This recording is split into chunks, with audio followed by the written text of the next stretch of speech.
Good evening and welcome to the Clover Garden School Board of Directors meeting for March 12th, 2024. We call this meeting to order at 6:37 p.m.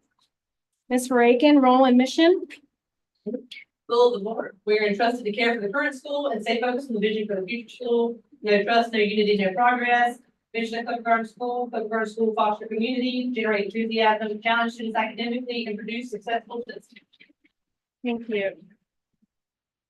Has everyone had a chance to review tonight's agenda? Any questions or changes? I have a motion to approve tonight's agenda. Ms. Foster, second. Mr. Russell, all in favor? Thank you. The February 20th, 2024 minutes. Has everyone had a chance to review the minutes? Any updates? Okay, do I have a motion to approve the February 20th, 2024? This March. It says. Oh. It was the February notes, wasn't it? Or was it the March? So the agenda says February 20th, 2024. The minutes. You're in the March agenda. I'm in the March agenda. It's April. It's April. Yeah, thank you. See, I should have gotten that pin earlier. Just messed everything up. Miss Reagan, that's on you. I thought I caught March 12th on the opening too. Okay, so we call the meeting on April 9th, 2024. Please, Miss Jackson, I hope you caught all that. Okay, the March 12th, 2024 minutes. Do I have a motion to approve those? Miss Lane, second. Miss Merle, all in favor? Okay. So that moves us to finances, March 2024 budget. Has everyone had a chance to review that? Questions, Ms. Lane, have you reviewed the budget? Yes. Any additions or statements? No additional statements. Do I have a motion to approve the 2024 budget, March? Second, Ms. Merle, all in favor? Thank you. Okay, academics, principal updates. Who's going first? Yes, I'm going to start off tonight. We're going to start with our spotlight for our AP course teachers. And so I have Ms. Knoll, who does our environmental science, and Mr. Cheek, who does all things math. And so they're going to talk to you guys about our AP course and some of the exciting stuff. Hello, my name is Mr. Cheek. I teach math. As part of teaching math, I teach AP math courses at the school. It's my 5th year here.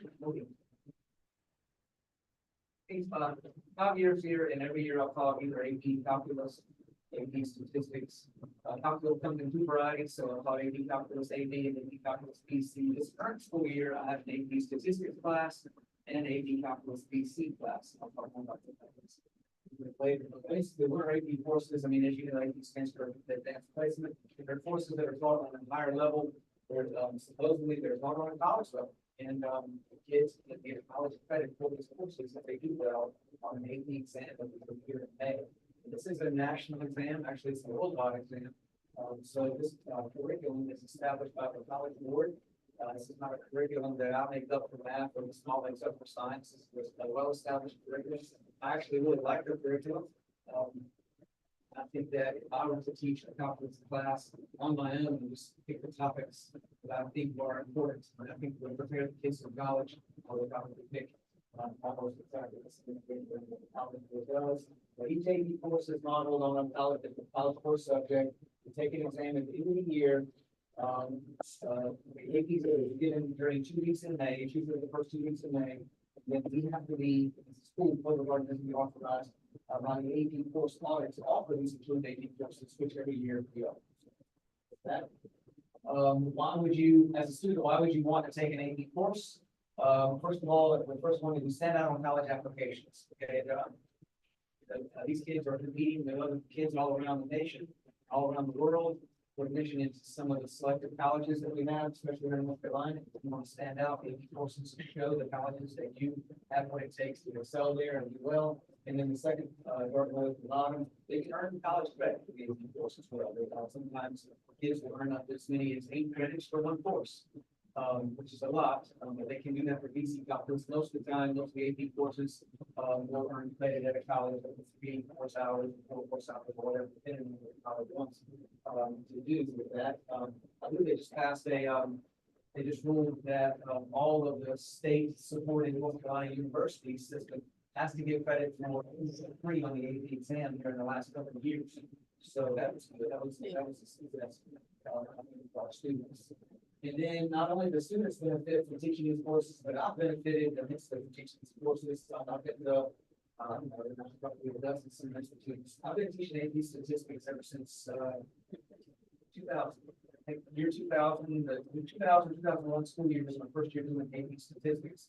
And I had no idea what I was doing, but I learned fast. And I went to those AP summer institutes. And I'll never forget Paul Myers down in Atlanta, Georgia, just helping me through that first year and establishing that network, that community, and started teaching calculus at the summer institute. So a summer institute is basically nothing more than just a week long where you usually go off to a college or a place where you just kind of immerse yourself in the AP curriculum, and you get great teaching plans and good ideas for people. And then, you know, I'm an AP reader, which I am. I'm an AP scorer, so I actually grade, I help grade the AP calculus exams. So this year I'm headed off to Kansas City. It's all through the college board at BTS. They pay for all of it. So, what regarding them spending a dime on me, all I'm going to do is just head out to Kansas City and I'm going to grade AP calculus exams for about 8 hours a day, which sounds like a blast to me. Most people. And then we're gonna like it not after the gig is over, the paying part is over, then they tend to like get together and hang out, just talk about calculus and it's just great. Royals game, Royals and Yankees. Oh, Some good city, nice. city, so they kind of live it up in the evenings and they go out and they hit the town, but then they work for it up. So I'm gonna keep do that for 2 weeks on the side. That's This year, that's in June, I believe. All right, hand it over to the science. So I'm Elizabeth Knoll, I teach AP environmental science. What I teach is it's pretty much just a deep dive into earth science, and then we bring it around to the environmental problems and solutions. And I really enjoy the class. The labs are amazing. I just have a couple here for you to look at. But this is one, so the kids, we had alphas, and what they do is, you've probably seen this, but middle school. But the way that we do it, they have to identify that blood organism at floods, and then they have to figure out pretty much how many calories, and then the COVID levels, and going through that, and it's all these calculations that I've but it's just a hands-on way for them to actually see what this happens, and then, you know, do it. They learn more about soil than they ever want to learn in their entire life. And but permeability, infiltration, soil texture, process, soil nutrients. One of my environment students who went to NC State, and he was telling about how some of the labs that we did in class, he's doing it at NC State, and he's showing the other people at NC State.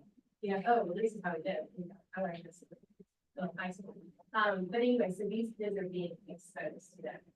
This is our eco column, so this is a 2-month process that the kids go through. The top part is the terrestrial chamber, so we grow our plants here, then we have the filter chamber, and then at the bottom we have a pond. This is really special because they work through the entire process and they're constantly collecting data as they go. So the first thing you're going to do is you're going to plant these seeds. And we use the bins because they have learned that the bins space nitrogen. And in order for plants to grow, they need nitrogen. So as they go, then we add contributors, which are going to be like these hydrocarbons. And then they continue testing. So over and over and over, they're collecting data. Here, we finally add fish in the bottom chamber. So this is the part that's kind of scary for me because I love animals. But the kids learn. If it dissolved oxygen goes below 3 parts per million, this fish is going to die. So what can we do, and how does the aquatic plant play a part? So they're just, it's going through this process. Hopefully they're tying it into all of the local ways that might be the second school. Here they had their bounty. The girls actually ate the things, the boys did not eat their but it was really cool. And then here, our fish made it, yay. Yeah. If they don't make it, we bury them in the top chamber, that actually adds nutrients. But then if that hasn't happened, then we harvest our worms back and we put our worms back into the river. And then, That's cool. so I had pictures and he said, I don't have any pictures, so I popped in his classroom So today. you're and Plants, worms, fish. I got calculators. I got nothing. I ain't teaching that. All right, notice how none of the kids are asleep. And then they're getting around there because then they found out they'll be taking a picture of it. But that's my calculus class, calculus BC. Didn't get a shot at my AP statistics class. That's first period. This is fifth period today. So, yeah, that's what we do in there. And in terms of the math that we do, of course, in a typical calculus class, just like you see with calculus 101 in college. Let me explain a little bit. I teach calculus AD, which is the equivalent of calculus 1. I don't know why the college board designated the two letters AD, but when you take calculus AD, you are taking calculus 1. If those kids do well on the AP exam at the end of the year, they will get credit at most every university for calculus 1. Some universities actually go back and retro give credit for algebra and pre-calculus as well. Some universities give credit for calculus 1, so universities just give elective credit. So you get 3 course hours, but you don't necessarily get the credit in that math class. So it depends on the college or university, but that's calculus AD. Then there's calculus BC, which is this class. Calculus BC is calculus 1 and 2 together in 1 year. So calculus BC has to move extremely fast. And I have to have, honestly, I have to make sure that the kids can handle something like that. That is a rigorous course, one of the most rigorous AP courses that can be offered. But that's calculus BC. And they're doing very well. AP exams coming up, and we are now in review mode. We're reviewing for the AP exam, both my statistics and my calculus class. So, when I was asked to do this, I didn't know what else to say, and I thought, why don't I let the kids speak a little bit? And so I reached out to maybe 10 or 11 of our alumni that I knew where they were. They're all in college now, and they all took one of my AP courses here, and I just wanted to see what they would say. And so I asked them, do that 1 second. I asked them, I just want to see what I asked. I asked them these questions. How did the AP portions of the CGS benefit preparing for college work? How difficult were the AP courses compared to the ACC courses you took? Because clearly these kids all took both. I mean, they took some AP and ACC to, look appealing to colleges in their college application process. And then, do you recommend these courses? And then, did you get any college credit? Basically, was the question. And I was surprised. I knew they would get back with me, and I knew they would want to respond. But like these kids really wanted to show, looking at they really wanted to like talk about this. Okay, I thought I would get back some short answers. But and I can't read all this to you. If you want to read these, I'm happy to share this document with you. This is what our kids said. I think I've already shared it with some of the administration here too. So anyway, I just tried to highlight a few things. Zoe Brown, and you remember her, she's at Wake Forest right now. Did very well. She was in my AP stats class, and honestly, she would say that she had some struggling points with AP statistics, and she really worked hard to get through it. She says, I just highlighted that we prepared her for college level work by requiring her to study, ask questions, interact with my teacher in college with stuff you learn or do not learn. It's fully your responsibility in AP classes. Well, preparing for that academic independence. So that's what she had to say. She said a lot more, but again, I don't have any time with it today. Jacqueline Fawcett, not only was she the best basketball player you've ever seen in these parts of the world, she went to Chapel Hill, yay, and she ended up saying, I read all this, but she CGS gave me the opportunity to complete AP classes, and she felt like she didn't have an opportunity to take a lot of AP classes. It may have set her back a little bit from some of the other students who she's surrounded by who had a lot of AP classes under their belt, but she didn't take dual enrollment classes. And she felt like those were good. However, she didn't think that those classes, the dual enrollment classes that she took for ACC, were as high level as the AP classes. And she said that maybe they don't offer the exact same learning experience. So you see that from echoed in a lot of students, honestly, that they were appreciative of the opportunity they got to earn credits through the ACC, and we should totally do that, right? And that's a nice plan. That's a great place. But I think the AP courses not only got them credit, but also really pushed them to the level of what they're seeing in some of these like 4-year students. Michael Taylor, Miss Taylor's son, Went to A and T, they were challenging but rewarding. He said this transition was seamless because the workload was basically the same. On all of his credits carried over, he got a total of 11 credit hours there. And by the way, every kid on this got credit hours. No kid on this, no student on this, not even credit hours. Catherine Richmond, gosh, I love her. She will tell you the truth right in your face. And she recommended ACC classes that were only working on high level for kids. She was able to cut out a year of college for it. Olivia Fines, she's had a lot to say about this. She was proud, it says right there, that she was more proud of herself over getting an 80 or an 85 on one of my AP stats tests than the 98 that she made in the ACC assignment. She likes both, but for different reasons. She earned 6 credit hours. She's doing well at UNCG. I think she's in like the design school or something, apparel and things like that. I'm sure. Nancy Smith is all, she's an Elon, right? And anyway, she just goes on to say about how the ACC courses, the AP courses were very different.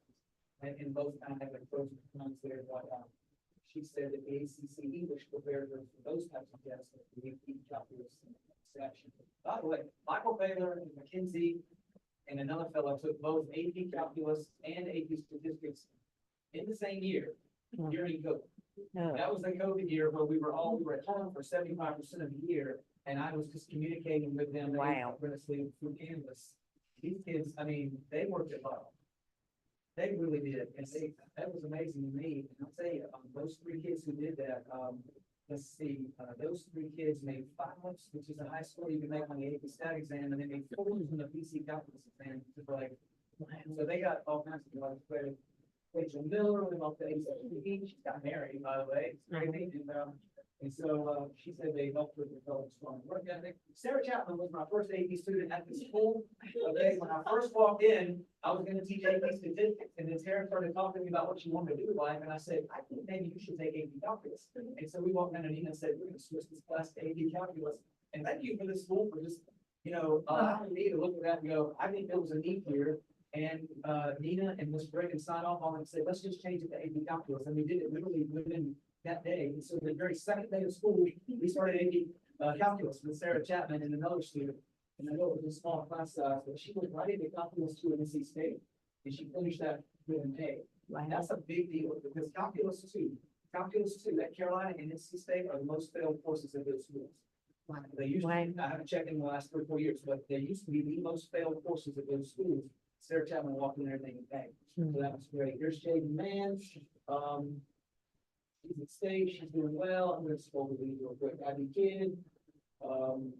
We can read these later, but they all basically echo the same thing. They said, okay, the AP course really mirrored what I'm doing in college right now. Even if they're not majoring in math, I think the rigor of the course, it trained them how to study for a different type of course than just the high school course.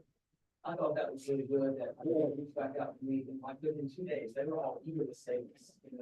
So that was really cool. And then the other thing is I've got some data if you're interested. If not, it's no big deal. But this is how the kids have done since in the courses since I've been here. I don't have any data prior to this.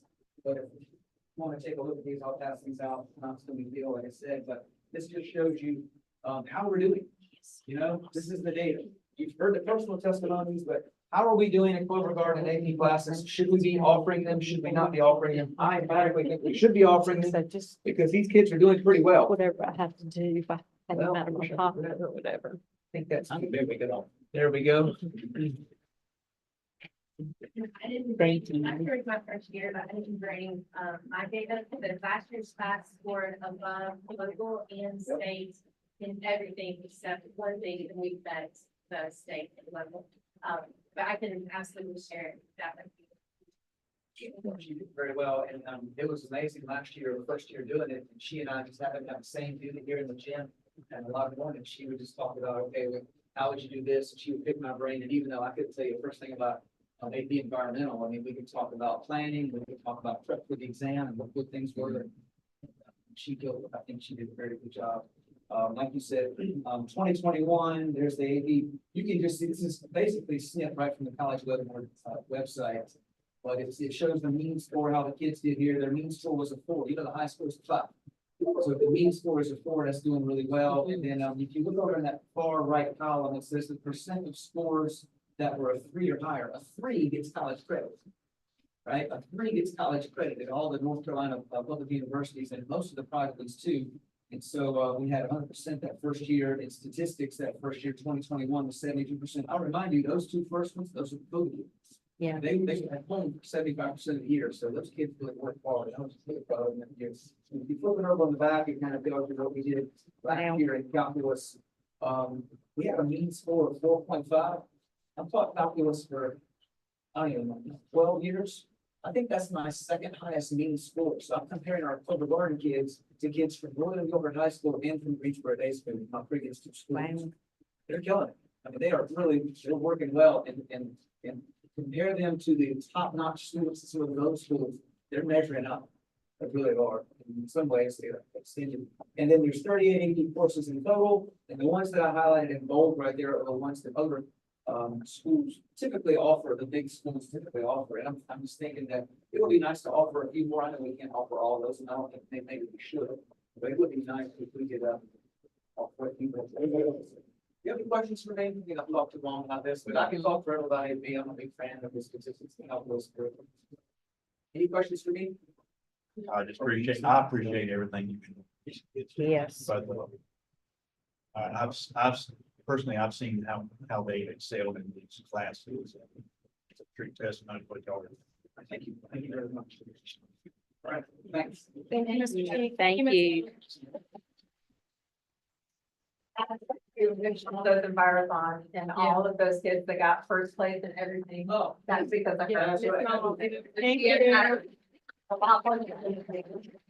When the marathon kids are scoring 5s. Well, you killed And Mr. Cheek is also very flexible when we come in with random confetti Oh. cannons. You're in the middle of one of his assessments. Because you're celebrating. Here, and they're coming in to celebrate, and it was a great thing, because they were celebrating the valedictorian and salutatorian, who were both in that calculus class, of course. And, boy. You know, we with a confetti cannon, and they're taking the calculus test, sweating bullets in there. So I'm like, okay, this will be okay. I curved that test.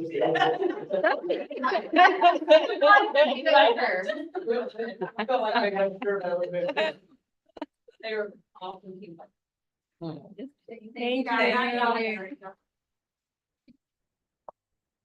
Well, and we have, our fabulous 4th grade team, and our 7th grade, we all have 4th grade, and we're very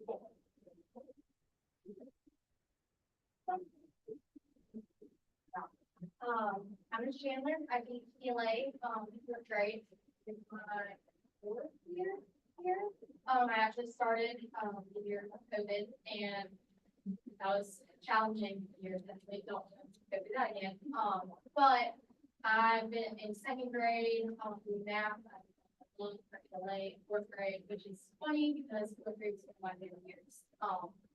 But it's also my first year in a tested grade, with PhDs and everything. It's been a big talk, on how to fill these gaps for COVID, or whether these students are coming from different backgrounds that have gaps that we need to fill. It's been a big transition year with all of our new students coming in and figuring out how they learn best. And so we've really worked as a team to look at everything, data, and figure out, okay, what do we need to change? What do we need to put in place? That way these students can succeed. So I'm going to touch base a little bit on the ELA side of things, and then I'll transition and let them talk.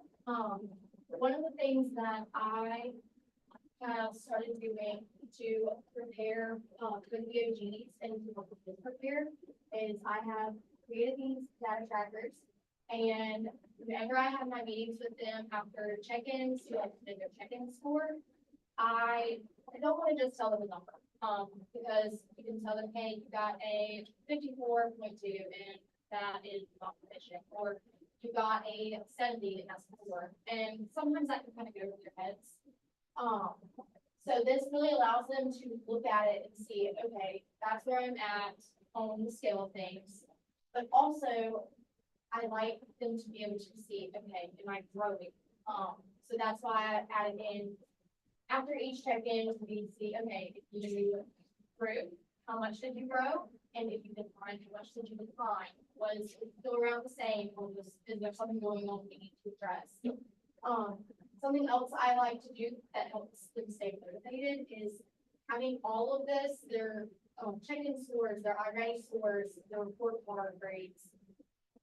If there is an instance, maybe in check-in B, they didn't do the best, but everything else is super high, it helps them see, oh, that is just one number. It is not, it doesn't mean that I am not doing good at all. It helps them stay encouraged, hey, anything. It helps me too when I am meeting with them to encourage them and keep them motivated so that they don't get down on themselves, because they are a lot harder on themselves than they seem to put on this. I'll have these meetings with them and they're some of my favorite meetings. They can be really tough and it's not where I know they need to be. So I use it to motivate them to stay positive, but also to say, hey, look at how you're growing. Let's keep that up. Let's get you here by the end of the year. So I've actually been able to do those meetings for getting right before break. And it just allows you to see the big picture. In regards to what I do to target specific students' needs is I take a spreadsheet and these would have had students' names, and it tells you the standard that was tested and how many questions were there, and then how many they got right. And so then you can sort it. So I sorted this one from lowest to highest, and that tells me, okay, these are the kids that have it. I don't need to focus too much with them. These are the kids that somewhat have it, but maybe I need to add in a little bit extra for that standard for them. And then these are my babies that I really need to focus on and in on with that standard. And help me try to see what's so that's a big thing that I've been doing to prep for the EOG. We also use it whenever we were doing our DIN times. We worked with fifth grade throughout the whole year and had our students go in even into the fifth grade classrooms, and some of the fifth graders come in our classrooms and help out. And it's really been cool to see that transition because the students really enjoy it. And it also has helped them grow a lot. I think that on top of, I have to shout out Miss Six, because she has done a little bit of everything this year, and she did a lot of social studies. Right now she is doing extra math and science, but she really helped me with the informational piece of getting the students to truly take the comprehension from the informational pieces from the social studies aspect. And I really appreciate her because it takes a team, and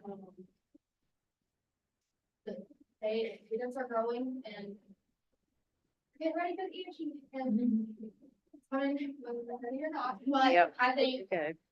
I feel good about it, but I think the students going into it are feeling it.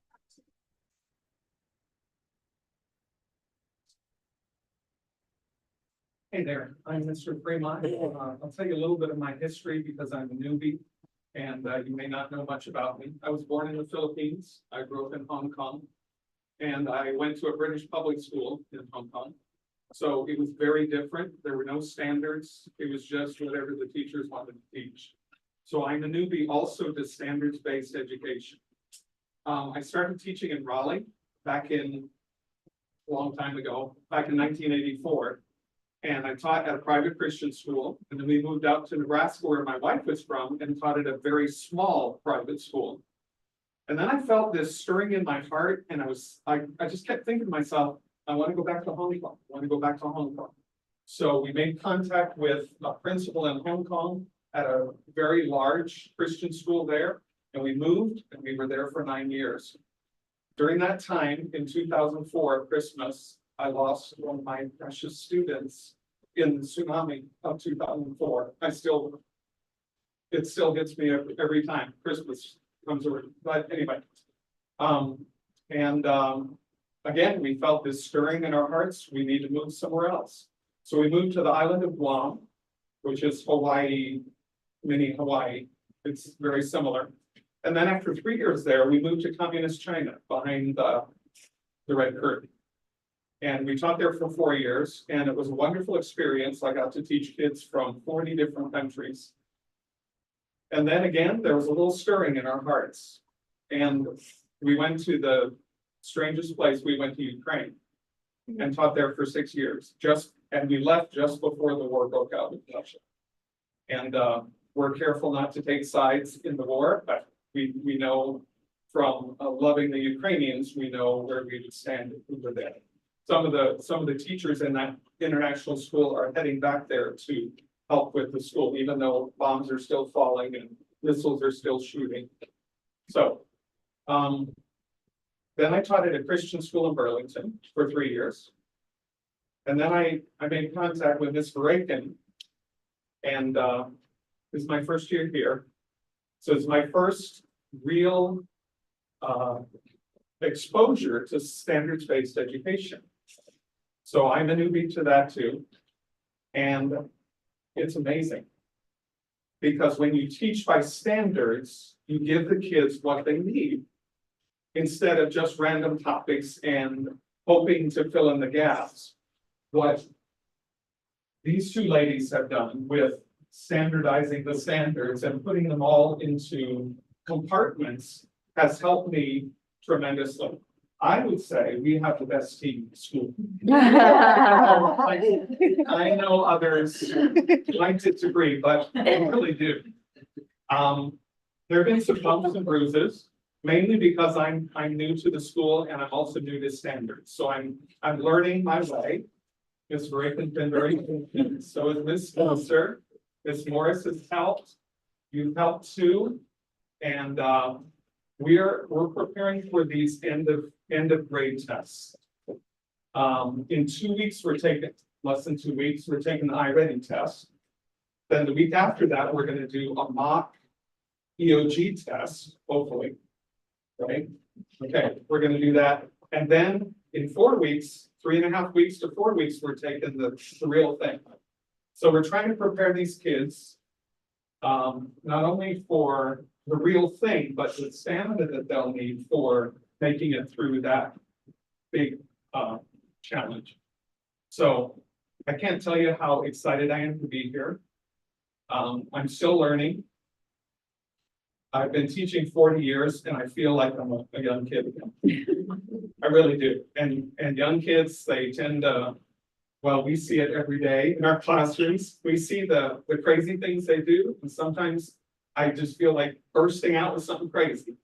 And the kids will look at me, Mr. Boone, why did you do that? With Joey and others. But I'm loving teaching here. I'm so happy I'm here. And it's good to meet all of you. Many of you I haven't known before. And I'm so thankful that I can be here and teach at this wonderful school. So I've taught in 8, 9 different schools, and this is the first time I've really met standards-based education, and I'm so excited about it. So thank you for setting up that kind of structure in this school, because it really works. It really does. So I'm glad to be here.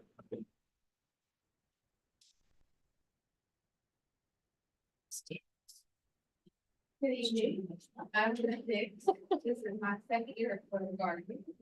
And I started out the year teaching science and social studies in the 3rd grade.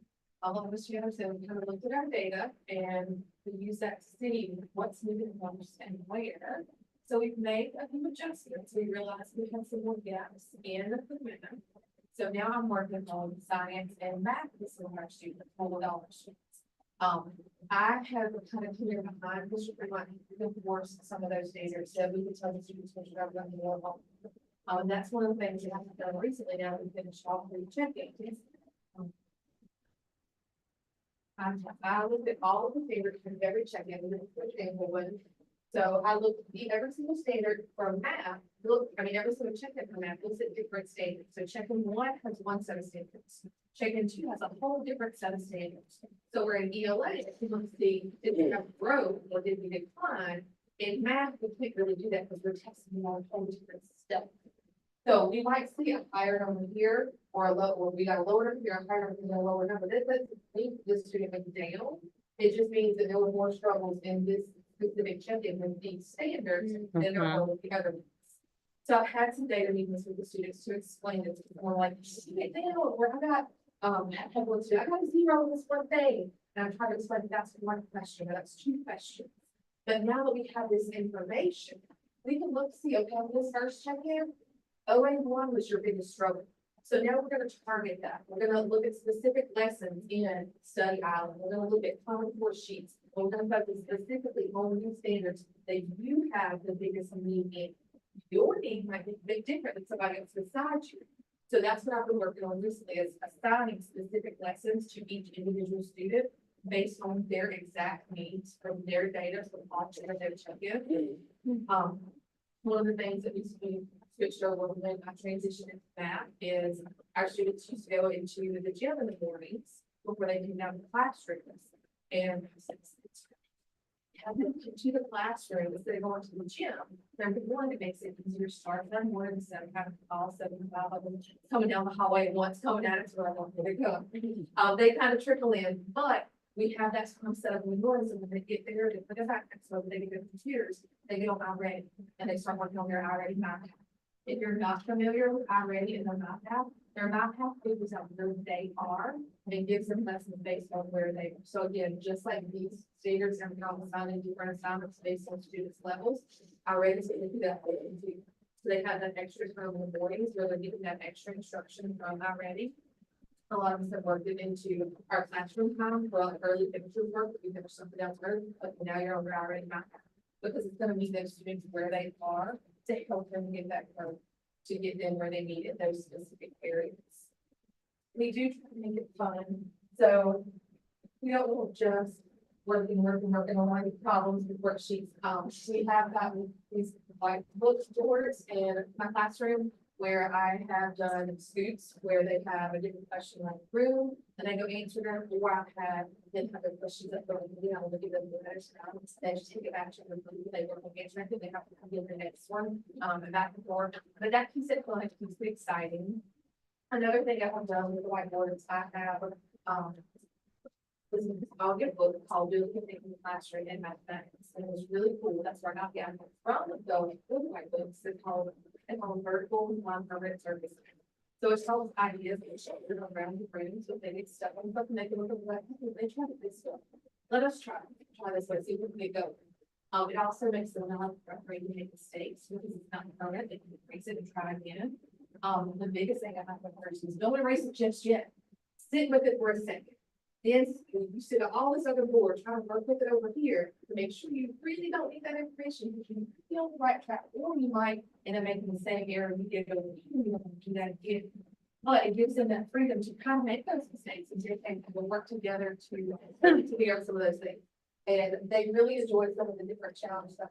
This particular one, they had to create equations with the answers. The answers were 1 through 20. They could only use the digit 5. So example, to get the answer number 1, 5 is 1. Then they have to figure out how to get 2 just using 5. So it's challenging them to use some of those skills to think in different ways. And that also instills some of that stamina in a creative way. So it's not just sitting to the work the whole time, but they're stretching those mental muscles and they're building their brains. Sometimes like this takes something hard. I'm like, it's supposed to be hard. It's hard things. But they seem to be really enjoying it.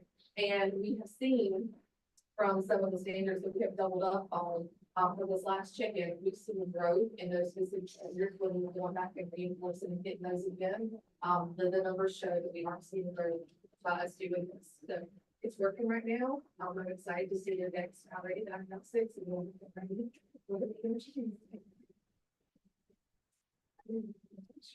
I'll comment. This is true teamwork. I mean, I speak this from an educator teacher's point of view, being a retired teacher. And I couldn't help but tell Miss June, I said, Miss Dix is one of my former students, so I'm so proud. And Miss Chandler was too young to come through my class, but I taught her mother.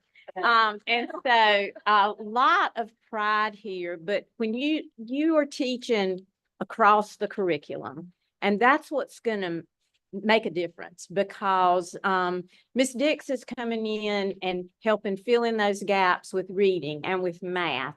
And you guys are working together. And I love the idea of the mock EOG, because you can take that mock EOG before they take their real EOG, go back over those questions, and a light bulb might come on and just say, oh, you know, I see why I missed that one now. And so, bravo. I mean, I'm so proud of all three of you, and what a great team you are. You're the best team. I heard that. This is also the team that has the kids email the parents. And so they've really put a lot of accountability on the children to say, this is what I'm doing, this is what I'm missing, this is how I'm gonna do better, this is what my behavior is. So it's created a communication between the kids and the parents too. So not only are they creating that in the classroom, but they're also pushing that home. So the kids and the parents have data at home to say, hey, I have these numbers. I see what you're doing. You're doing great when you work on this. And so it's crossed in there too, but it goes straight to home too. So they're We're really trying to do that responsibility for the students, just impact some of the right things.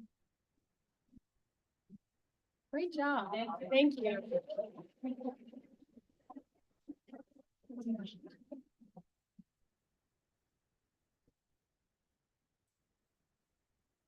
Thank you, guys.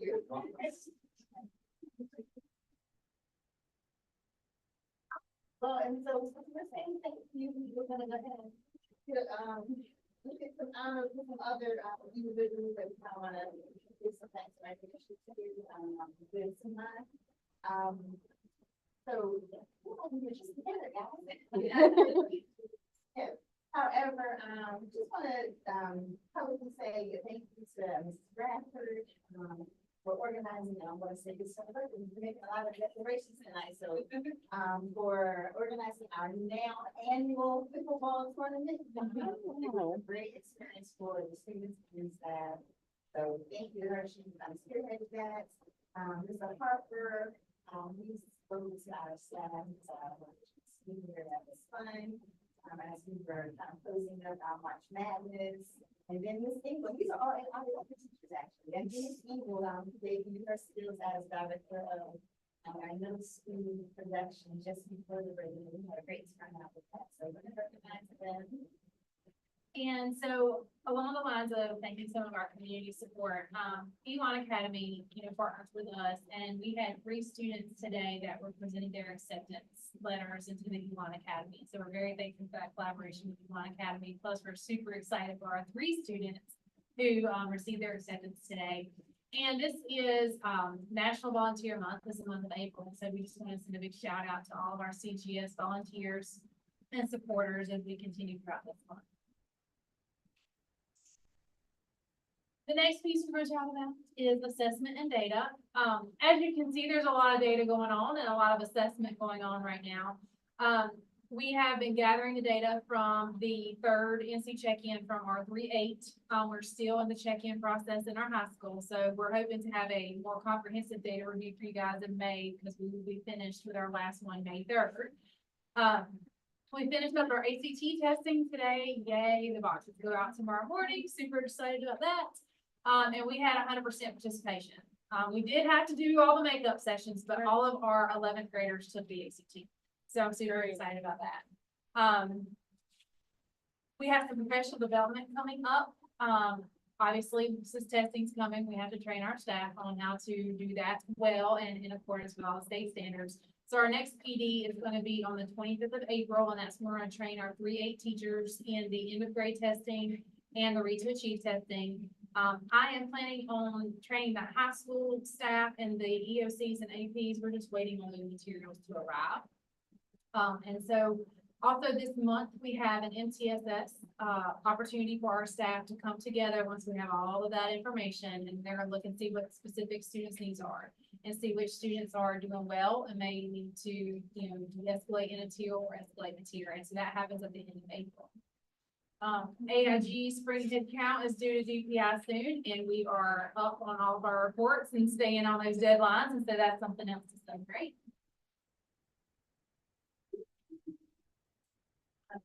Under the umbrella of student life, it seems like there's been a lot of life going on in this, definitely. So currently, or since we last spoke, by dance students, it's the field trip, to Asheville High School, where they can come to their music performance education festival, that's on the 21st of April. And then, of course, we had a lot of fun festivals, the celebration of this, the elementary world, including, that includes football as well, that tournament. So I just want to say, we know that our students are competitive, but I want the board to know that your staff, they're just as competitive. So if you get the chance, please take a look at some of the images, and so you can see there is some of our staff, like college, you can see their faces. There, but we did have a really good time focusing on that much next.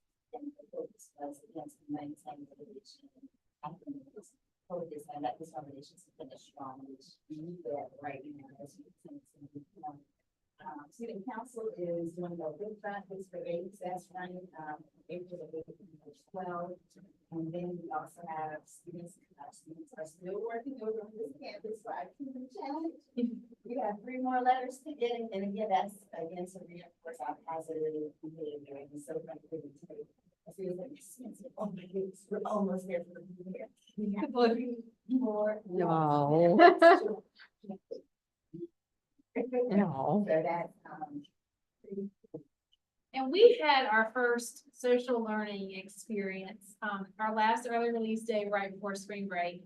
Our students have been talking about really wanting to have the opportunity to do something fun, but still, work on some skills. And so, our teacher leadership committee at the high school were like, let's try a social learning experience. And so we offered them the opportunities to do organized activities of either volleyball, nine square, basketball, or they could do board games, card games, or video games. And the teachers facilitated whatever was in their classroom, whichever activity. The students completed a survey, made their top choices. And even though it was a little drizzly that day, it was absolutely amazing to see those kids put their phones down from 9:30 to 11:40 and not even miss it. Like afterwards, they were coming in from playing volleyball. We had some kids who are not really interested in athletics, but they had the best time playing volleyball with just mixed grade levels. We made it so random, no one knew who they were going to end up with. It was based on the timestamp when they filled out their Google form. And that's how the groups were made. So it really made our students step outside their comfort zone because they weren't with their normal group of friends. And so I'm calling it a huge success, and I'm looking forward to meeting with the staff tomorrow in our staff meeting to hopefully plan our next social learning experience for our early release day. just 2 things to know, or actually one, at the bottom of our report, just want to take notes of some of the activities. We have quite a bit going on. This month we have some scheduled field trips upcoming, so autism events, those things that we're here currently. So please, supporting them come out. That's this week. The poll run also towards the end of the month. That's the 22nd. That's always a mistake.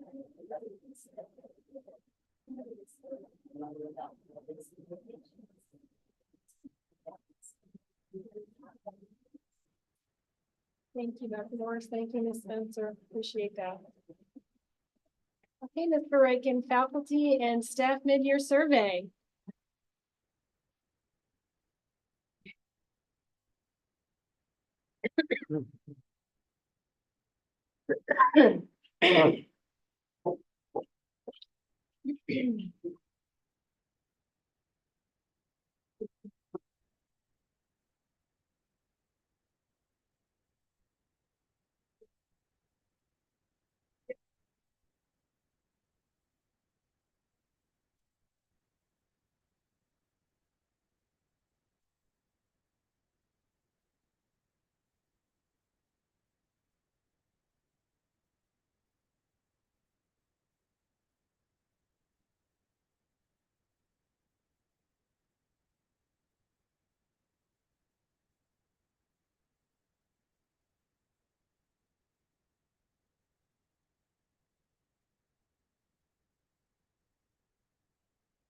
Okay.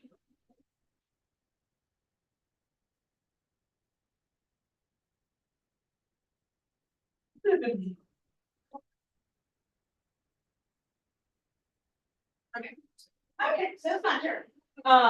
As you can tell, we love our staff, like just listening to them talk today, and it's just kind of a reminder of why we do it. So we've said this one time, we've said it 100, this has been a very different year. Okay, it's been a very different, we're gonna use that word, challenging, very challenging so far this school year. But, so I say all that to say, I was kind of scared to send out a faculty and staff survey. I never really wanted to hear what they wanted to say, okay? Because they remind me of, the things that, you know, we do need to improve upon, but also the things that we do well. And so it's always good to be able to kind of touch base and put your ear to the ground and talk to the staff. It's my favorite part of my job. I love checking in on folks, see what's going on, what's happening, what's working well, what's working not. But we are not perfect by any means. There are a lot of areas in which we can improve. But we tried to take our survey, we usually do this annually. So this survey went out in January to our faculty and staff, and so they gave us some feedback. And we did one survey because we are one school, so we wanted feedback from both campuses, because we have some teachers that do travel between both campuses as well. So it was very good to be able to see it in a grand, like a scope, you know, kind of like a bird's eye view of kind of how we're doing and where do we need to focus, where do we need to put our efforts at. So I greatly appreciate all of the staff that did participate, who responded to the survey, because I think it's important that they also hear and see that we take it seriously when they do share things with us, that we're not just, you know, one ear out the other type of thing. And so what can we realistically do to improve things, for, you know, this is their job. And, you know, we've got the best of the best. I am biased, you know, we've got the best of the best, and we want them to stay around, you know, so how do we retain, you know, teachers that we have? But also, shine a light on the programming and things that's working really well within our school. So this is a good kind of little touch base, kind of reminder. I like to do it around this time of year. Sometimes, mid-year, you get the real deep, you get raw, because they're tired, they're worn out, they haven't been to the beach yet, because it's not summertime. So you really do get real truths. And then we take this information back as an admin team, we break it down with each other. And then I usually lean on our leadership team a lot, who's K-12, the members that are on that team to kind of, all right, let's put this in motion. You know, they're the real ears to the brain, right? Kind of what's going on. So we take this information and then we make plans over the summer and then roll into next school year, kind of prepared. So thank you, Ben. So this is our survey. And again, I know it's kind of little on the screen, so you may want to look at your board folder. This is kind of also where I put it. But there was about 55 responses. We have approximately 70-ish employees school-wide. So again, I'm satisfied at least with that participation. I'll always 100% will take it. That gives you kind of an idea of who took the who took the survey, and then where they work primarily. So either on the K campus and high school campus or both. Okay. Other question, which I thought was kind of neat, because those of you that have been around with me for a while, this question: have you taught or worked in another school? That little pie chart used to be flipped, right? Now we have more employees here that have taught in other school systems. So, which I think is a really neat thing, because we still have our veterans, we have those of us that have been around a while, but you've also got new ideas that are coming from our surrounding school systems, private schools, public schools, etc. Okay, this was kind of a breakdown. I think this is interesting. I always see is, okay, as for the ones that course that responded, again, you have some that did it, but you know, how many years have you been in education? Either you were working or you were teaching. So the majority of our staff is between 4 and 10 years of teaching. Okay, and then it kind of breaks even between 11 and 20 and then 21 plus. And then our little BTs, they're a little sliver right there. So we're trying to hold on to them and make them come back the next year. Okay, so we're going to refocus on them. So again, this is one of the bar graphs. It's a little small, so you definitely would probably look at your example of this in your book. But so this is one of the questions that it asks. When you decided to teach and work at Clover Garden, how important were the following factors in your decisions? So very important, quite important, somewhat, slightly important, or not important at all. So if you just kind of look at this across the board, the first one is a small school size. So you can see, okay, very important to a lot of people, and that's the highest, quite important, somewhat important. So, small class sizes, or small school size is important to the folks that may be the reason for them coming to our school in the first place. Small classes, you see, they're very, they really like small class sizes, and you'll see that later on. That has been a concern this year, that's been shared, just large class sizes this year, that's what they're doing. But safe environment, hands down, it's very important to all the folks that work here. High standards for student achievement, emphasis on meeting the needs of students and clear goals for each student. Nurturing environment, I thought those nurturing environment is safe, right? You hear that a lot from even not just our staff, from our community in general, like that's why folks put their kids here. Emphasis on our school's mission statement, parental involvement, look at this clear code of conduct. Real high. So, that safe, nurturing environment, but also that we've got a code of conduct that we're following, right? Which is part of our charter. So that's why we kind of put in our code of conduct. Quality of services and support for kids with special needs, promoting diversity, more teacher input in school decision making, and availability and use of technology. So just kind of looking at that, you see what's important to staff that put this survey. On the next one, again, this is kind of a neat one because we have a lot of staff that work for us now that have been in other counties. Okay, so please compare this charter school with other schools in which you have taught. So I like to look at these sometimes because it really kind of puts it in a nutshell because they've been other places and we're kind of comparing, just like we do when we look at the school with our part. And we look at how we fare compared to other schools in the county, outside the county, and within the state.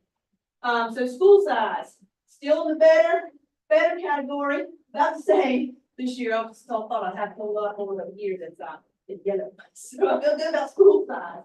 Now, class size, you see what I mean? So they're a little frustrated with class size. I try to remind them that folks that are interviewing with us, are teaching 35 kids in the classroom. So I feel like we're doing good, right? But it could be a whole lot better. Individualized attention that teachers give to students, better about the same. Curriculum, better about the same. Academic standards and expectations, better and about the same. Qualifications of teachers, quality of instruction for reading, writing and art, quality of instruction for math. Classroom management, I thought was one that I thought was, that has been a challenge, and you'll see that in just a little bit. So they marked it better or about the same, okay? And usually we're better, okay, about hands down. We still are for a little bit. But that about the same has come up some this year. We kind of anticipated that, but now you're actually seeing it. Okay? Accessibility and openness to parents, opportunities available for parent participation, parent involvement, extra help for students with special needs, extra support for AIG students, our athletics program, our clubs, our safety, check that now, same thing, right? Better. And then school facilities. So that's just something to just kind of peruse that when you get a chance to kind of look at each individual category. I thought that was interesting to see. This is the big one I look at. I like to look at this and it helps make decisions, especially when it comes to budget and things like that and where we put our focus on. So based on this survey, which of the following features of the school are you satisfied with? So the first one is people administrating the school and the leadership they provide. So that's us. That's hard. It's hard with something, right? But we do take a look at that. So about 65.5% of the staff are satisfied with the administration. Competitive salary and benefit structure, about 47.3% are satisfied. Work environment, this was our highest, at 76.4% were satisfied with their work environment. Amount of paperwork required, about 45.5% were satisfied. Opportunities for professional development, about 47.3% were satisfied, and then evaluation or assessment of your performance, about 67.3% satisfied. So I always like to take a look at those and try to say, okay, where are we missing? What can we look at first? Okay, please rate your satisfaction with the following professional features of the school. So it's just satisfied or dissatisfied. So these are time allowed for planning and preparation. Level of teacher autonomy in the classroom, level of teacher involvement in school decisions, teachers' non-teaching responsibility, and time spent together discussing the needs of kids. So the highest, like I said, you're looking at the red bars, and I like to look at those first. This is the, what are we frustrated with? Time. Having opportunities to be able to discuss kids. There's a lot of duties, there's a lot of children to supervise this year, so those are things, but things that they're very satisfied with is, that level of autonomy. That's a big one. You're gonna see that in a little bit as well. But that's a big driving force for us as a charter school, and the teachers have the autonomy to teach. And you saw it tonight with the examples that we had, like, yes, we have expectations, yes, we have standards, but how you teach it is how you want to teach it, and that's where you get the passion that comes out, is not from me giving you a book and saying read from this, which, some of the county schools do. They have the flexibility to teach it how they want, as long as we get to the same, goal. So you really do get to see the engineers that are passionate about it. Okay, well, I got the blue bars on this one.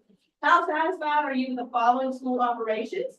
School facilities, student transportation, school safety, cafeteria, athletics, you got a coach basketball, Mhm. and student service, student support services.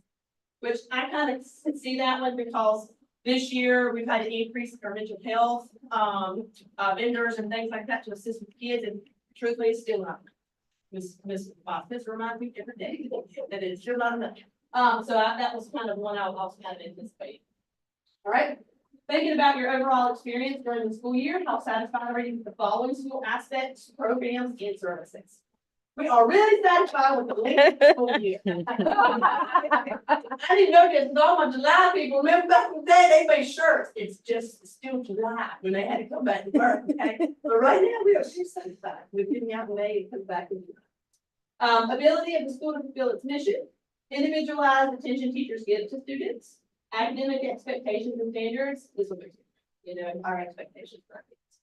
Even though we know that this is a challenging year, we're not lowering our bar so high. Curriculum, materials to support the curriculum, and you'll see that one a little bit later too. Innovation and teaching practices, use of computers and technology, classroom management and student behavior, communication with parents and staff from the school in regards to special events, etc. We always get things with communication, so I'm gonna take that one bar, okay? Because there's always ways to improve communication. Sense of pride students and teachers have in the school, overall relationship with the local community, and then extracurricular activities. So again, you can see athletics is sticking out far.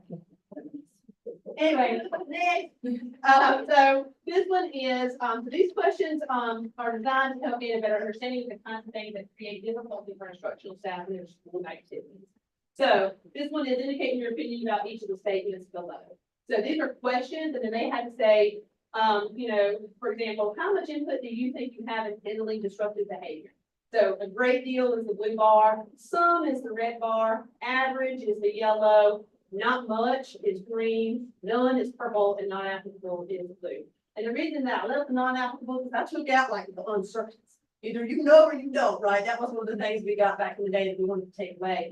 But some of the staff that build this out may be support staff that don't work with you. They may not have a class full of kids that they're going to be in that time. So again, how much do you have? How much input do you think you have in handling disruptive behavior? How much input do you think you have in motivating students to believe in themselves to be willing to school? How much input do you think you have in helping students value learning? How much input do you think you have in crafting good questions for your students? How much input do you think you have in creating a classroom management system? How much do you use a variety of assessment strategies? How much can you assist families in helping their children do well in school? And then how much ability do you have to implement alternative strategies in your classroom? And that question also, those questions are also gauged, and really to make the teachers think too, like, what is my part in this? What can I do to make this kid want to come to school every day? I can't just write the kid off, but he's going to come to school, I'm not going to help him. Like, it's kind of making the teachers think, it's kind of like another reflective activity. Yes, we look at the data, but also it's making them reflect. So, then there was a beautiful open-ended section, okay? And so there's no character limits, okay? So this is an opportunity where the teachers actually get to get on there and they get to pour their hearts out, right? And they get to put it all out there, and it's anonymous, even though they think I can track them. Unless you give me a specific example that I know is you, I don't know. And so who like submitted these things? And so they were very good about just being honest, and sometimes brutally honest, but respectful about it, okay? But things that we really need to hear. Sometimes, like, I have to absorb it first before I give it to the team. I gotta take it, I get ready, because sometimes it can be, real open and honest, okay? So it's good. So what we did was we took all of the comments that were put in there. So they all had an opportunity to tell us what we were doing well, what weren't doing well, and just any other comments they think that would be valuable for us, okay? So we broke this down to K-8 campus and the high school campus. So overall, the three biggest strengths at our K-8 campus, multiple times, when I say that, this is how we got it. If it was something we saw multiple times, if somebody, like each, someone that commented, we kind of tallied up how many times we saw that come up. Shout out to our EC department. That was kind of unanimous across the board. Just about every other comment we read was about how awesome our EC department is. We agree. But that was one thing that we got from the K-8 campus. K-8 campus, teachers feel supported by administration. That's a big, because again, any of us, we don't feel like we got that support, we can't do our job. We can't do the best out of it. So teachers felt supported by administration. And then overall, CGS is a good place to work. So they talked about the staff morale, the community, the culture, and the atmosphere. So 100% agree. And some of the things that we're doing that Spencer and Ms. Whitfield are putting time in that, right? So high school campus, took a look at this one. So some of the strengths from the high school campus were we had very flexible staff. As you saw, they were able to do any and whatever needs to be done. And this year has been a year like no other. They have jumped in and done whatever's necessary. We've moved, we've not moved, we've moved again, and they've just done it like pros. So they are very flexible. They greatly appreciate the weekly communication that came from the administrators, just every week. Dr. Moore's is great about this, and Spencer's great about this. They send out like looking ahead, keep an eye out, here's what's coming, just to kind of keep everybody on their toes for the week. So the teachers really appreciate that. They will know what's coming, they will know what to expect, and so there's no surprise. And the last one was autonomy to teach. There is a difference between charter schools and traditional schools. And so the autonomy wasn't a reason that people say, right? Our high school staff was part of the staff that had been around and had been veterans of Clover Garden for a little bit. We had just a couple of new folks that joined over there, but for the most part, those were our Clover Garden kids. Clover Garden staff that have been with us for a bit. So they really appreciate their autonomy. Then the three biggest areas for improvement. I like to use weakness because I like to look at it in a positive way because we all need to improve on something. Let's be reflective. Let's find out what we think. So on the K-8 campus, there was a lot of repetition on, we really need to improve with our curriculum support and our resources. They feel like they're playing on the issue. They feel like they really need more support. They need more resources. Our kids are coming in totally different levels than they've ever been before. We can't do what we've always done. It doesn't work. And so a lot of our K-8 folks, really want and need that extra support with the curriculum because, they really need to do high school. School programming, in general, school programming, AIG, MTSS, policies, procedures, just overall, like the different programming departments within our school. Those are some things that I believe this year, with there being some transition, there was some frustration. Specifically, I'll just mention MTSS. There was some frustration there because one campus was doing it this way, one campus was doing it this way, and it was just kind of a lack of communication between. So, the folks came in and they're like, well, what are the procedures? Like, how do I refer a child to MTSS? And so those are some of the things that creates, that not knowing creates our level of frustration, right? Because the teachers want to know what's next. They want to be able to prepare the kids the best possible. And then student discipline and behavior. They really were big about consistent consequences. No matter who you go to, no matter where you go, they wanted the consistent consequences. And then just an increase in student discipline concerns and issues. Same thing on the side with high school campus. So kind of looking at what was repeated over time. One was, and a big one that kept repeating was staff morale being an area for improvement. Lack of opportunities for camaraderie between the two campuses. And you guys know as well as I do, if you're down and you can't get back up, it's just a domino effect. And misery loves company.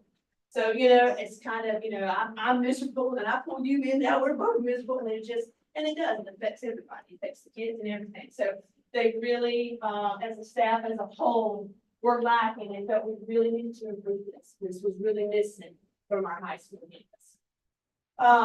and the disconnect is real between the two campuses. Lack of cafeteria and lunch area options. Now, glad Ms. Mills isn't here to speak of that. But I know you'll hear about it.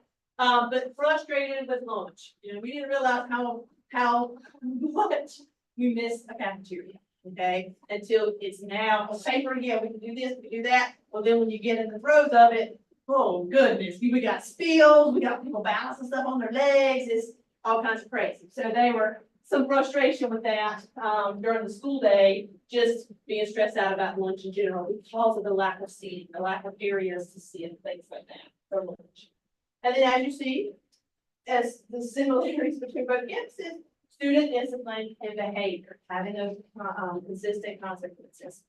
So we took all this in, and Ms. Spencer and I, and Morris and I, we kind of took all this information and kind of broke it down. We said, okay, what are some things, we can't fix it all right now. What are some things that we can go ahead and start putting in play now, and so that we can kind of get ready to roll out. There are certain things we're not going to be able to start until the fresh new year. I mean, that's just bottom line. You got to make some edits to our handbooks and things like that, but what can we start working on next? So first one, room for improvement, was, and just to give you a progress update. Well, the K-8 campus, it was curriculum support and resources. And at the high school, it was the staff morale and the lack of opportunities for camaraderie between the two campuses. So on the K-8 side, curriculum support and resources. Okay, well, first, where do we start? What are we lacking? What is it that we're missing that we need? So we started kind of doing some curriculum audits. So taking a look at what are we using as our core instructional material for the kids. And we're talking kindergarten through 8th grade and then looking at high school. You know, how are we, where are those gaps? You know, you've heard the teachers talk about it tonight.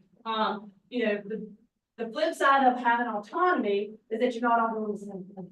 So then sometimes it creates gaps. And so we put over this in 1st grade, we didn't do it in 2nd grade, now we're picking it back up in 3rd grade. So it's just talking about those things. So we're taking a look at what our curriculum is, and what do we need to improve it. We are revisiting in-time expectations, which has to do with MTSS, it's just intervention support for kids that need it. Revisiting roles and responsibilities of those key support staff members. You know, taking a look at what are people doing, you know, where are we successful in those things that they're doing versus what do we need to change and edit and move to something different in order to best support our teachers. You know, what can we move and shape and restructure in order to make that happen? We've added some additional community support pieces. So we've partnered up with Junior Achievement. And so we are going to be offering some Junior Achievement opportunities for some of our 2nd grade classrooms and our 8th grade classrooms. Because kind of, they say, we're hitting them every which way we can with math for sure. But we're trying to, you know, display the information in a different way, another way, and then another way of offering support. Science and social studies, you saw that tonight in 4th grade especially, they were helping with math. And kind of split their time a little bit when the kids were in their classrooms. And then we're adjusting student grades and groups and grade levels. We made some adjustments for 2nd grade, as well as other grades, but you know, just trying to take a look at how they're grouping. You saw Ms. Chandler today with her data tracking sheet, how she uses that to put kids in different groups, kind of like ability grouping, but in a way just standards. What do you know? What do you not know? You know, those type of things. So we started work there. High school campus, you know, staff morale, you know, that don't come back like this. Okay, that's like trust. When you break that trust, it takes a minute to get that back going. So shout out to Dr. Morris and her resilience on this, but she is persistent. The staff morale, that lack of camaraderie between the two campuses, we're trying to be very intentional since the survey, but also since January, since we've had a permanent building now, of how can we mix the staff together to give those opportunities. So we did make some changes to roles and responsibilities of the administrative team at the high school.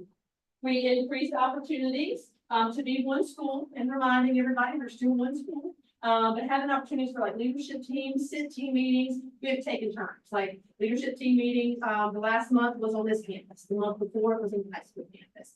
Same thing with the school improvement team. We're trying to like balance, like we're all gonna, no, there's no Zoom option. You know, like you have to go to that campus, trying to force people, you know, back together. Added incentives and rewards to boost morale, such as coffee trucks, pizza for pie day, snacks in the staff lounge mailboxes, and the teacher lounge, jeans for Fridays, is what we're calling them. Staff spirit weeks, That was probably my favorite. Like, I got a little goosebumps when I read that both campuses were doing a staff spirit week the same week. And that was not a great vision, okay? That was these ladies right here. They did a staff spirit week together, and both campuses and the staff participated in different spirit weeks. Which was really, really cool leading up to spring break. And then appreciation treats. So again, Ms. Spencer and Dr. Marsh were very good about sweetening our folks up, just making them feel loved and appreciated, and just a little note here or there, brownie, just something to make them feel seen. That's a huge for our staff. So. Okay. School programming, so this is the second room for improvement for our K-8 campus. So we are evaluating our current programs. Again, I just kind of focused on AIG, which is the advanced students. And for that program, MTSS is that multi-tier support system within our EC department. So one of the changes we've made since January has been high school being added to our MTSS program and trying to have a universal screener for both campuses. Like, where do these kids start and how can we show growth? High school wasn't participating in that, and now they are. So we're a little behind on that. We'll start fresh next year. We got to have somewhere to show you where the growth is. So that is one of the changes that we've made. Evaluating procedures and systems, trying to add some more opportunities for PLCs and learning communities for our teachers, trying to continue to increase and be consistent with communication. So no matter who you heard it from, it's the same message.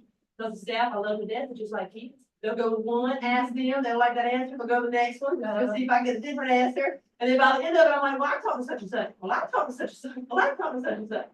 So we're all sharing the same message and making sure we're calling out time. We gotta make time to communicate with us first, and that way we can. And then we are working on the master schedule. Miss Nina, as we know, she retires in December. I'm trying my best to extend it. She's been giving me her countdown for the past 3 years, so I don't believe I'm gonna win. But she has already started jumping in to help us with the master schedule for next school year. We're trying to work on some time built engine schedule for intervention. That's a big piece of what we're missing at both campuses. So she is working very hard on that for us to try to get us some time locked in. And then lack of cafeteria lunch area options for the high school. We have officially ordered picnic tables for outdoor seating. That has been on their minds, on the students' minds, on the staff's minds. And so we've officially ordered picnic tables. They will be there. We've been borrowing some from the K-8 campus, but we're getting some really pretty days. So I hope we get it. We are looking at using some of our spaces at the high school for multi-purpose rooms. Just think about lunch options for next year. There will be a little bit of an increase next year at the high school because of the 8th graders that are on this campus currently going to the high school. That means more mouths to feed. Where are they going to eat it? So we are working on that to see what kind of options we have. I think those stairs are beautiful, but not always feasible for eating lunch. So looking at some portable options or things like a lap seat or a lap table and something. We're working on that right now. And then we're looking at options for how to compete. And last, room for improvement, student discipline. Okay, that has increased significantly this year. We know, knew that was going to happen based on the increase in students. But it's been a very busy rotating office for Dr. Morris and Ms. Spencer and Ms. Whitfield. Okay. So we've gotten to know a lot of our students real well. And Ms. Robin, who is interning right now and getting lots of experience with student discipline. And redirecting some of those behaviors. So on both campuses, so on K-8 campus, administration met. Sorry, I just switched. Sorry. On the K-8 campus, Ms. Spencer and Ms. Whitfield did meet at a staff meeting and go over expectations. So they reviewed the expectations with all of the teachers. What are you supposed to do? How you fill out the tracking sheets? What are we going to do with that? Went over that with the staff. Then they also have been doing some incentives that I love with our kids, and they decided every morning, about being your best, and doing the right thing. So they've been shouting out kids that have had no discipline first every quarter, along with honor, so really trying to take time to motivate our kids to be in their best behavior. One thing that's been really eye-opening this year is that Some of our kids, yeah, they've been with us for a long time, but some of them have not, they're brand new. And so learning our way, has been an adjustment this year. And trying to be patient with those kids. They had years of behaviors that were okay in the schools that they came from. And here we are like, no wonder you can't do that. But their frame of reference is totally different than ever before. Like, so when I say you're being very disrespectful right now, well, their definition of disrespect might be different from my definition, or vice versa with respect. Are you being respectful? Yeah, I think they are, but not to our standards, right? So it's really, really, really been a learning curve, not only for our staff and administration, but for our kids, our population in general. And then she spoke to the Blue Year Challenge. So little cool things to try to keep kids motivated. On the high school campus, Dr. Morris met with all of our high school children. She did a little like a mini assembly style and met with 9th through 12th graders and reviewed the expectations for. We were getting a little out of hand with some of the things that were being, let go and kind of sliding by the wayside. And unfortunately, it is if you give an inch to take a mile, right? So she has definitely had to kind of remind and review with our children. And so again, she also met with our staff in regards to behaviors and then asked for their feedback. Like, what's these behaviors that you guys are, constantly seeing that's disrupting your whole day in that whole class period? Because at the end of the day, you've got disruptive behaviors to take time away in the classroom, which we can't see. That instructional time is very valuable. So again, and the last one was her student programming. They've both done things to energize kids. Ms. Spencer brought in a TikTok artist to kind of connect with our middle school babies. And then Dr. Morris and a leadership team over at the high school, like I said, that student programming, smiles. And if you get a smile from a high school kid, that is like, okay. So they were very excited about that. And this was just some information I thought I wanted to share. So there has been a 45% increase in the overall student discipline referral rate. So what we did was I was trying to compare the best I could apples to apples, and it's not, because there's other variables this year. But I was trying to do the best, like a referral rate for office referrals that result in out of school suspension. We got packets over at high school and packets over at the K-8 campus that they didn't go to OSS, but they had other consequences such as lunch detention, after school detention, those type of things. That I would like to look at when we go to this without at the end of the year, so I can kind of give you a little bit more information. But it skyrocketed this year, which we knew that was coming. So, but yes, we have definitely had a huge increase in out of school referrals from last year compared to this year. Just some variables to consider. We added 270 additional kids this year. Okay, that's overall. We've had the most exclusions in one school year. This is the most I've done in one school year, and we're sitting at 3. So we don't know what April, May will bring. The most in 1 year. And exclusion, you guys know that's a pretty serious deal for us. New level code of conduct. So not only did we have new staff, new students, new school, we also have new code of conduct this year. And we have a love-hate relationship with that code of conduct. So we will be added to and we will give you a new version to approve this summer. ASAP. But I am grateful for it in one aspect because it did allow a lot of grace this year. A lot of things that we would have immediately suspended for, there was a tiered approach. So like they got some detention or they got, a day versus 3 days. Like it really did add some breaks for that transition year. We're not playing it. So they enjoyed it. But it does kind of give them levels.